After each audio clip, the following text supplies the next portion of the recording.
Hello friends, मी आहे मयुरी आणि स्वागत आहे तुमचं मयुरी आरजे किचनमध्ये। आजची जी रेसिपी आहे ती खानदेश स्पेशल रेसिपी आहे, कढी पकोडा। त्याआधी तुम्ही जर माझ्या चॅनलवर नवीन असाल तर प्लीज चॅनलला सबस्क्राइब करा, म्हणजे तुम्हाला नवनवीन रेसिपीचे नोटिफिकेशन्स मिळतील। चला तर मग वळूया आजच्या रेसिपीकडे। आजची जी रेसिपी आहे त्यासाठी आपल्याला फार जास्त तर साहित्याची गरज नाही, फक्त मेन आपल्याकडे दही असायला हवं आणि अजून थोडे काही इन्ग्रेडियंट्स। तेवढ्याच साहित्यात आपल्याला पटकन ही रेसिपी बनवता येते। आता उन्हाळ्याचे दिवस आहेत आणि आपल्याला जास्त मसालेदार हेवी खायला नको वाटतं, तर पटकन ही रेसिपी करून आपण खाऊ शकतो। आपल्याला तोंडाला चवही येते आणि पचायला सुद्धा सोयीस्कर आहे ही रेसिपी खूप। तर यासाठी आपल्याला लागणार आहे दही। दही तुम्ही क्वांटिटी कमी जास्त करू शकता। दहीमध्ये आपल्याला बेसन पीठ ॲड करायचं आहे। बेसन पीठ ॲड केल्यानंतर ते व्यवस्थित आपल्याला फेटून घ्यायचं आहे। यात आपल्याला पाणी लगेच ॲड करायचं नाहीये फ्रेंड्स, आधी आपल्याला व्यवस्थित फेटून घ्यायचं आहे, एकजीव करायचं आहे पूर्ण दही आणि बेसन।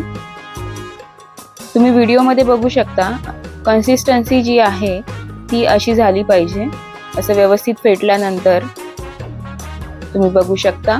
आता या स्टेजला आपल्याला यामध्ये पाणी ॲड करायचं आहे। मी जवळजवळ 1 ते 1.5 तांब्या पाणी ॲड केलेलं आहे।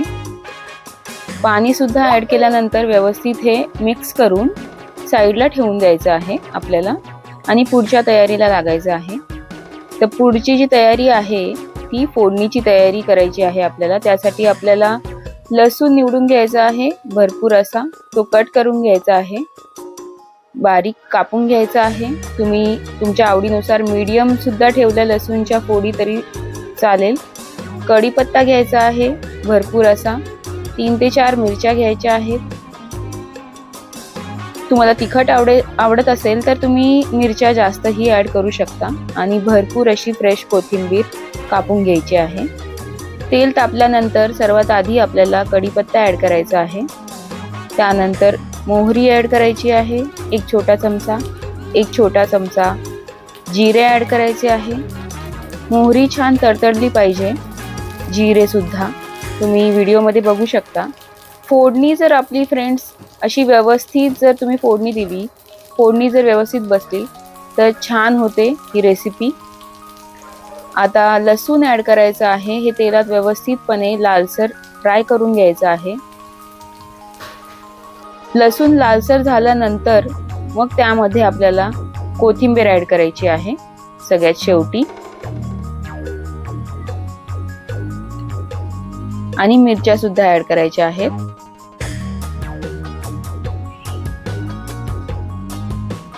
कमी गॅस करून हे व्यवस्थित आपल्याला फ्राय करून घ्यायचं आहे फ्रेंड्स।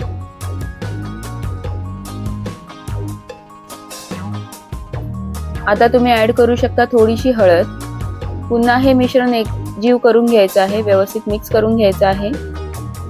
आणि आता आपण जे फेटून ठेवलेलं होतं दही आणि बेसन पाणी घालून ते व्यवस्थितपणे ॲड करायचं आहे पूर्ण मिश्रण। तर तुम्ही बघू शकता फ्रेंड्स किती छान कलर आला आहे या कढीला।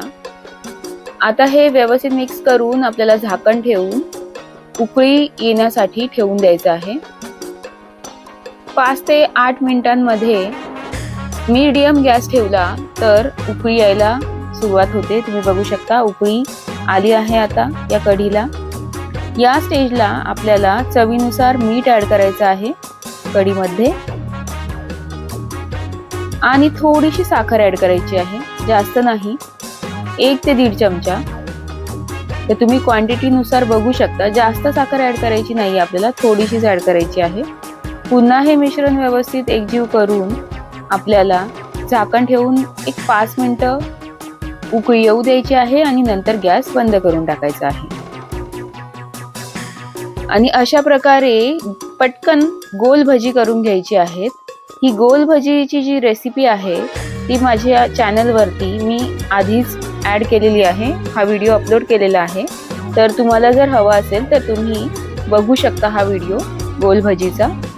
खूपच सोप्या पद्धतीने आणि छान होतात ही भजी. अशा प्रकारे ही गोल भजी आपल्याला करून घ्यायची आहे कढीमध्ये टाकण्यासाठी.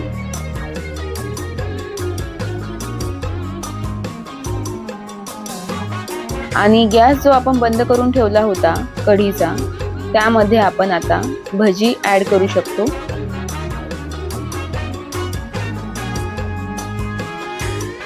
आरामात ही भजी त्यामध्ये सोडायची आहेत कढीमध्ये आणि पुन्हा झाकण ठेवून द्यायचं आहे आपल्याला, की जेणेकरून ते कढी जी आहे ती भजींमध्ये व्यवस्थित मुरेल, नरम होणार ती भजी. जेव्हा ही भजी नरम होतात तेव्हा खायला खरी मजा येते फ्रेंड्स. तर बघू शकता तुम्ही, जी रेसिपी आहे आपली ती रेडी झाली आहे. सर्व करायला रेडी आहे आपली कढी पकोडा. खूपच छान होते ही रेसिपी. खायला तर अगदी खूपच टेम्पटिंग होते, अप्रतिम होते, टेस्टी सुद्धा खूप होते. तर नक्की तुम्ही ट्राय करून बघा ही रेसिपी. कशी झाली होती ते मला कळवायला प्लीज विसरू नका. व्हिडिओला एक लाईक करा फ्रेंड्स, चॅनलला सबस्क्राईब करा आणि हा व्हिडिओ शेअर करा. Thanks for watching guys. Take care. Bye.